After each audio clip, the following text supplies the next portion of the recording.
दोस्तों, Indian oil corporation limited के द्वारा एक शानदार अप्रेंटिसशिप भर्ती निकाली गई है 1770 पदों पर, जिसके लिए ऑनलाइन आवेदन की जो प्रक्रिया है ना शुरू कर दी गई है। इस अप्रेंटिसशिप भर्ती का फॉर्म भरने के लिए अगर आप 10वीं पास है या ITI किए हुए हैं, 12वीं पास है, डिप्लोमा किए हैं, हर प्रकार के लोगों को मौका है। कोई भी आवेदन शुल्क देने की जरूरत नहीं है। ऑल इंडिया से कैंडिडेट फॉर्म को अप्लाई कर सककर बताई गई है।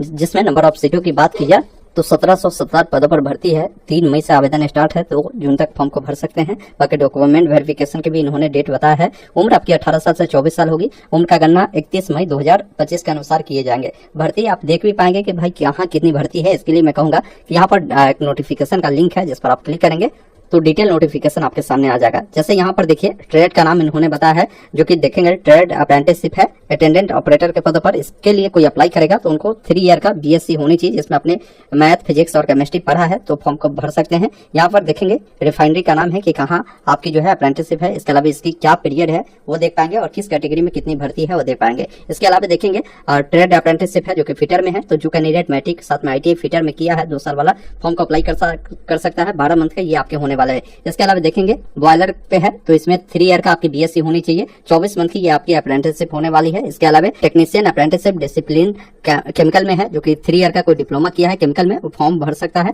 ये 12 मंथ की आपकी कोर्स होने वाली है। तो इस प्रकार आप देख पाएंगे कि किसके लिए क्या क्वालिफिकेशन। बहुत सारे में आप देखेंगे BA BSc भी है, जो लोग किए हैं वो भी कर सकते हैं। बीकॉम है, कोई 12th पास है वो भी यहाँ पर कर सकता है। डाटा एंट्री ऑपरेटर में बिल्कुल फ्रेशर के लिए भी है। तो आप जिसके लिए भी अप्लाई करना चाहते हैं ना, आप अप्लाई कर सकते हैं। लिंक है, आप इस पर क्लिक करेंगे। यहाँ पर एक ऑप्शन मिलता है ऑनलाइन नाउ का, जिस पर आपको क्लिक करना है। सारा गाइडलाइन मिलता है। आप सिंपली नेक्स्ट वाले विकल्प पर क्लिक करेंगे, जिसमें आपको बताना है कि आपको किसके लिए अप्लाई करना है। तो आपका जो भी क्वालिफिकेशन है ना, उससे अकॉर्डिंग आप यहाँ से ट्रेड को चुन सकते हैं। बाकी मैंने आपको सारी चीजें स्पष्ट रूप से बता दिया। नोटिफिकेशन में ये जानकारी मेंशन किया गया है।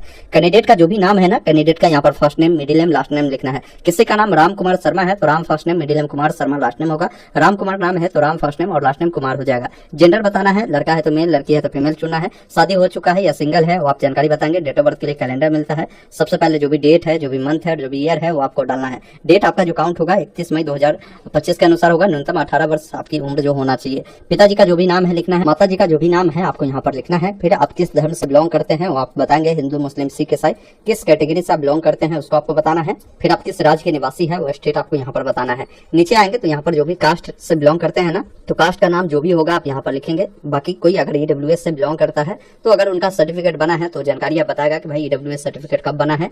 या आप मान लीजिए जिस भी कैटेगरी से बिलोंग करते हैं वो कैटेगरी सर्टिफिकेट जो बना होगा ना, वो आपको बताना है। OBC के केस में NCL आपको लगाना होता है, ये ध्यान रखिएगा। तो NCL कब इशू किया गया और डेट, मंथ, ईयर को डालेंगे। बाकी EWS से है तो EWS आपका कहाँ से इशू हुआ है या आपने जो कास्ट सर्टिफिकेट बनाया वो कहाँ से बनाया है वो जानकारी आप बताएंगे। कोई फिजिकल हैंडीकैप है तो यस करेगा, नहीं तो नो वाले विकल्प पर क्लिक करेगा। फिर आप नीचे आएंगे तो डिक्लेयर करना होगा कि आपको कभी अनफिट किया गया है तो आप बता सकते हैं इसनो में। इसके अलावा कभी भी आपको अरेस्ट किया गया है, ये सारी जानकारी जो है आपको बतानी होती है। यहाँ पर नहीं होगा। नीचे जब आप आएंगे तो आपका जो भी करस्पॉन्डेंस एड्रेस है उसकी जानकारी देनी है। करस्पॉन्डेंस एड्रेस का मतलब अभी आप जहाँ रह रहे हैं वो एड्रेस, जिसमें एड्रेस 1 में आप अपना विलेज लिख सकते हैं, एड्रेस 2 में पोस्ट ऑफिस, एड्रेस 3 में पुलिस स्टेशन, जो भी सिटी है सिटी का नाम लिखेंगे, पिन कोड लिखेंगे, जो भी आपका स्टेट है स्टेट आपको बताना है, अपना मोबाइल नंबर डालना है। उसके बाद नियरेस्ट जो भी रेलवे स्टेशन है उसका नाम लिखेंगे, ईमेल ID डालेंगे। अब यहाँ पर प्राइमरी ईमेल है और एक ऑप्शनल में है, अगर है तो दीजिए, अन्यथा एक ही ईमेल ID आप दे सकते हैं। जहाँ पर भी स्टार बना है वो जानकारी देना है, जहाँ नहीं बना है वो जानकारी छोड़ सकते हैं। आपको यहाँ पर सिग्नेचर अपलोड करना है, जो आपको ध्यान रखना है कि 4 KB से नीचे आपका होना चाहिए, हाइट 40 पिक्सल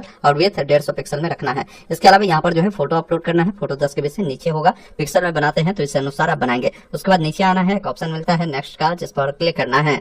अब आप अगले स्टेप में आते हैं। यहाँ पर क्वालिफिकेशन के बारे में आपको जानकारी देनी है, जिसमें सबसे पहला चीज है कि आपसे पूछा गया है कि आपका जो रजिस्ट्रेशन है BOAT या RDAT या NSDC में हुआ है या नहीं हुआ है। देखिए साथियों, इसके नोटिफिकेशन में देखेंगे ना तो इन्होंने बताया है कि अगर कोई कैंडिडेट इस पोस्ट कोड के लिए अप्लाई करता है ना, तो उनका जो रजिस्ट्रेशन है इस पोर्टल पर होना चाहिए, जो कि NAPS का पोर्टल है अप्रेंटिसशिप इंडिया का, इस पर आपका होना चाहिए। वही कोई इस पोस्ट कोड के लिए अप्लाई करता है तो उनका बोर्ड पे जो रजिस्ट्रेशन है इस वाले वेबसाइट पर होना चाहिए। तो आपको देखना है कि इस पर आपने रजिस्ट्रेशन किया है या नहीं किया है। नहीं किया तो आप इस वेबसाइट पर जो कि URL दिया गया है नोटिफिकेशन में, उस पर जाकर आप रजिस्ट्रेशन कर ले। और रजिस्ट्रेशन होना जरूरी है, तो मैं यहाँ पर यस करता हूँ। फिर बताना है कि आपने किस पर अपना रजिस्ट्रेशन किया है वो जानकारी आप यहाँ पर आपको बताना होगा। उसके बाद आपका जो भी रजिस्ट्रेशन नंबर है, रजिस्ट्रेशन नंबर यहाँ पर लिखेंगे। फिर यहाँ पर जो भी आपका क्वालिफिकेशन है ना वो देखने को मिलता है। अब ये क्वालिफिकेशन आप फुल टाइम किए हैं तो यहाँ पर यस करेंगे, आप इससे पास कर चुके हैं तो आपको यस करना है। फिर आपको बताना होगा कि जो आपने पढ़ाई किया है ना वो किस स्कूल से आपने किया है वो बताए, या कॉलेज है तो कॉलेज का नाम बताए। जो भी आपका बोर्ड है बोर्ड का नाम बताना है। एडमिशन आपने किस मंथ में लिया था,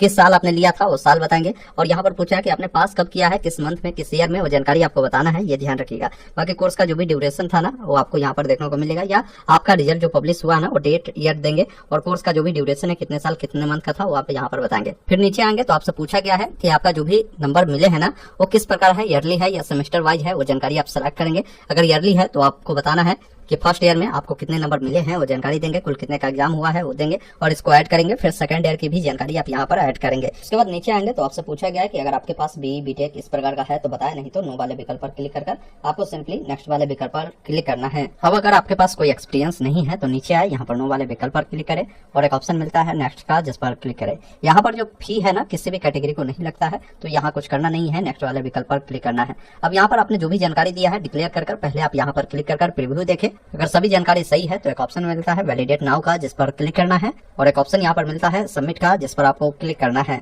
उसके बाद आपका जो एप्लीकेशन है सक्सेसफुल सबमिट होता है, आपको एप्लीकेशन नंबर मिल जाता है। बाकी इसका जो प्रिंट आउट है आपके रजिस्टर ईमेल पर भी भेज दिया जाता है, वहां से आप डाउनलोड कर सकते हैं। तो इस प्रकार इंडियन ऑयल में जो अप्रेंटिसशिप की भर्ती निकाली गई है उसका फॉर्म आप आसानी से भर सकते हैं, जिसका मैंने सारा स्टेप आपको बताया है।